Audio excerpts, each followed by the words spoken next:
अस्सलाम वालेकुम viewers, welcome to my channel Shajid smart advice. आज मैं आपको वोपिंग कफ के बारे में बताऊंगा जो कि चिल्ड्रंस में हो जाती है। ये एक किस्म का हाईली इन्फेक्शियस बैक्टीरियल डिजीज़ है जो कि इस इलनेस में बहुत बच्चों को नुकसान होता है और बेबीज़ के लिए तो ये काफ़ी ज़्यादा नुकसानदेह है।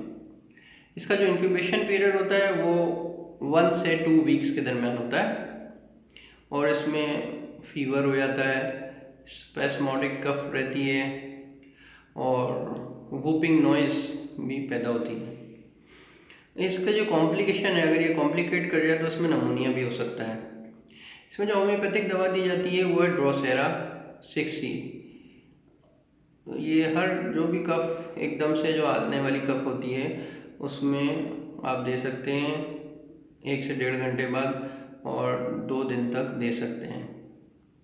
वूपिंग कफ के लिए होता है जिसमें कि वॉमिटिंग भी आ रही हो, उसके लिए बहुत मुफीद है ड्रोसेरा 6C। इसके अलावा काली कार्ब है, काली कार्ब भी 6C में दे सकते हैं आप। और आफ्टर एवरी कफ बाउट जो होता है उसमें आप दे सकते हैं, हर 1.5 से 2 घंटे बाद दे सकते हैं और 2 दिन तक दे सकते हैं। ये जो वूपिंग कफ होती है जो कि रात को एकदम से उठती है, ये उसके लिए बहुत मुफीद है काली कार्ब 6C।